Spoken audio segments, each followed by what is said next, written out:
Normally I do not do analysis videos, but given the fact that I am a person who sort of has a fetish of seeing cartoon girls put in a hypnotic state, I will be willing to keep an open mind. That brings us to this video. Scooby-Doo Where Are You is the first installment of the Scooby-Doo franchise, followed by other shows and movies based on the source material. It is shown to be the most popular source of entertainment that came out of Hanna-Barbera, just next to the Flintstones and the Jetsons. But we're not here for that. We're here to talk about a scene in one episode of the show, the 10th episode of Season 1, Bedlam in the Big Top. First released on November 15, 1969. It follows the gang investigating a conspiracy at a circus where a villainous clown called the Ghost Clown is sabotaging the acts in order to get the circus closed down. When the gang tries to capture this monster, they are at a disadvantage since he has a golden coin that enables him to hypnotize people. He uses it on 3 members, Scooby-Doo himself, Daphne, and Shaggy. We won't be talking about the first and third unlucky members who had their brains turned to jelly. We will only be speaking about the second victim, Daphne Blake. But before I do, spoiler alert. The Ghost Clown was an old performer of the circus called Harry the Hypnotist who was fired and arrested for theft and became the Ghost Clown to take revenge. Anyway, let the analysis begin.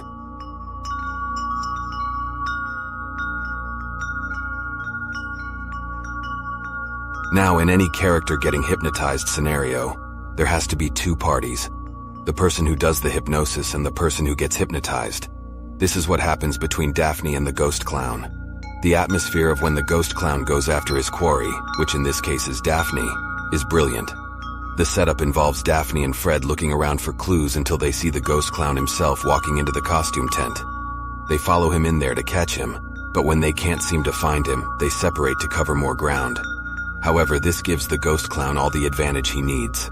He soon decides to trap Fred, as when Fred searches in a costume closet, the Ghost Clown pushes Fred into the closet and shuts the door, which somehow automatically locks it from the outside. The Ghost Clown is apparently going for the whole kill 2 birds with 1 stone thing, in that he sees 2 potential victims but decides to only catch 1 and has chosen Daphne. Also, locking Fred in the closet shows some practicality to him, as he most likely thought that if he hypnotized Daphne straight away, Fred would be given the chance to incapacitate him and give Daphne protection from his hypnosis, which would therefore make him unable to turn Daphne into one of his mindless slaves. But after Fred is locked in the closet, Daphne is left on her own, and this actually sets up the whole hypnotized victim scenario perfectly. In a lot of cases, anyone who is left alone in these types of situations can end up being hypnotized since they have no one else with them to serve as backup. And this is exactly what happens to Daphne. She's now in an utterly helpless position. She is utterly cut off from the rest of her friends and therefore has no one around for help. If you've seen the episode, that's because Scooby, Shaggy, and Velma were busy in the giant tent when Scooby gets hypnotized. But let's not drag that into this. Getting back to what I was just saying, since Daphne now has no friends around to keep her safe, she is now an open target for the Ghost Clown in all his hypnotic glory.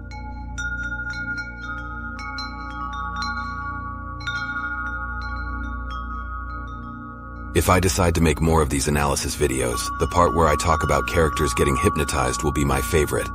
But enough about that. Let's look into the scene you were all waiting for me to get to, Daphne getting hypnotized by the Ghost Clown.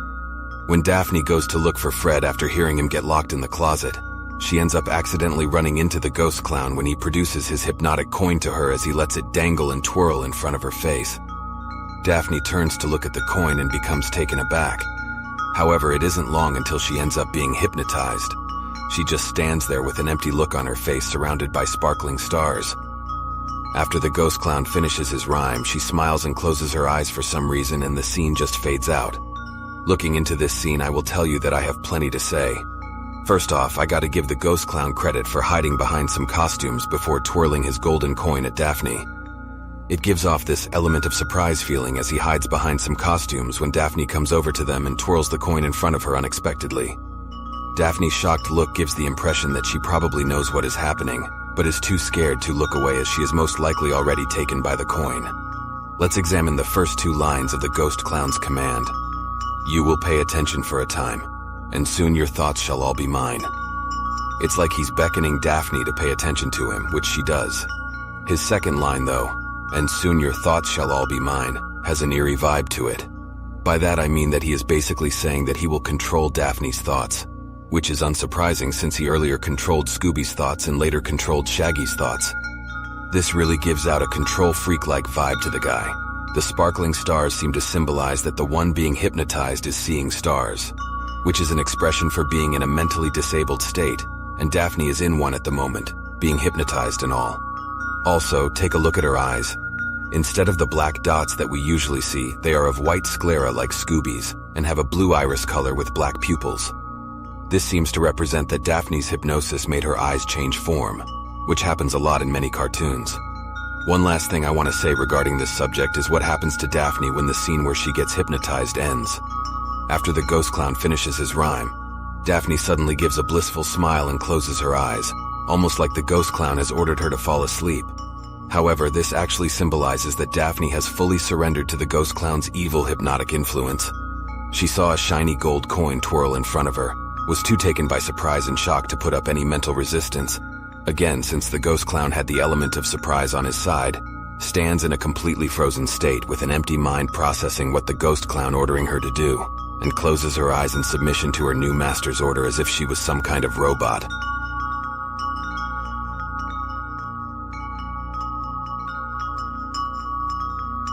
As you might know if you saw the episode, what the ghost clown makes Daphne do is to simply ride on a unicycle in the circus tent non-stop while wearing a pink ballet dress and a fake crown, as if she is an act in the circus. To sum up the scene, Scooby, Shaggy, and Velma find Daphne parading around with the unicycle and immediately see that she has been brainwashed, and they make an attempt to bring her back to her senses. Let me begin by taking the opportunity to point out what some people have asked when they saw this scene, and that is how the ballet dress was put on Daphne. Some have speculated that the ghost clown ordered her to put it on and remove her clothes, while others have made the perverse theory that the ghost clown made physical contact and undressed her himself. What do I think? Well, either way, I believe that the ghost clown making Daphne wear this dress means he has a sense of lust to him. For those not in the know, lust means a desire for the body and is one of the 7 deadly sins. Let me explain. The ballet dress Daphne is wearing is very revealing as she has no other clothes under the dress, and her pink leggings have been removed from the equation, meaning that her legs have been exposed, and besides the dress and crown, she is also wearing some pink Cinderella-styled slippers. Keep in mind that Daphne is a teenager, with the age of either 16 or 17, so the ghost clown mind-controlling her into this position sort of gives out a creepy, ephebophile-like impression. To once again explain myself, an ephebophile is an adult who is attracted to teens, like how a pedophile is an adult attracted to kids. As far as the command to ride around on the unicycle aimlessly goes, it's kind of underwhelming to be honest, because in the instances where he hypnotizes Scooby and Shaggy, he puts them in life-threatening scenarios and they are only saved at the last minute.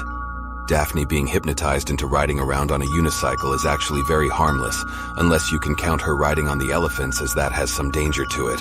But in practice, it doesn't seem dangerous because the elephants don't seem to be bothered that a strange teenage girl is riding a unicycle on them. The only danger present in the context of the scope is that Daphne is hypnotized and Scooby, Shaggy, and Velma try to wake her up from the enchantment she's been placed under. They manage to do so when Scooby convinces an elephant to spray her with water. The other instances when Scooby and Shaggy wake up is different. The ghost clown awakens Scooby himself voluntarily when he is on the high wire, probably out of sick desire for Scooby to face his own demise while conscious, and he almost does the same to Shaggy when he is put in a lion's den and plans to blow a whistle to snap him out of his trance. With Daphne, however, he seems to be indifferent that he has left her to her own devices while in her mindless state, as he not once appeared during the sequence of Daphne's friends chasing her. In other words, there is no practical purpose for the ghost clown to turn Daphne into his hypnotized slave other than for a laugh, or out of a desire to actually do it just because he can. Once she is freed from her trance, Daphne said that everything went blank, which means that she was completely unaware of what was occurring after the ghost clown bewitched her. Scooby and Shaggy seemed to suffer from a bit of memory loss when they were awakened from their trances. This leaves the impression that the ghost clown's hypnosis is so powerful that the victim's conscious memory completely goes away. Who'da thunk it?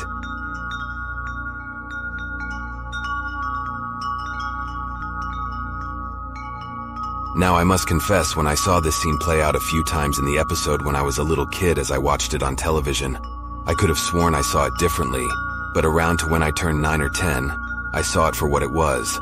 In fact, it was this scene that sort of introduced me to hypnosis and seeing cartoon characters getting hypnotized. Well, I'm going to go over the results of what I analyzed about Daphne being hypnotized. I will be giving out a score of what I thought of it on each of the sections I went over and tallying that score. Good way of disposing of any intruding parties. And smart move getting the one being hypnotized to be left to her own devices. 10 out of 10. Nice element of surprise. Great use of how the hypnotized party looks. And the way the hypnotizer phrases his words is eerily charming. 10 out of 10. Underwhelming use of a hypnotized victim. Inconsistent villainy. And having the hero save the victim. 6 out of 10. After all that, I will be giving Daphne being hypnotized an 8 out of 10. With all that out of the way, I am Shane Vance and I will most likely see you in the next analysis.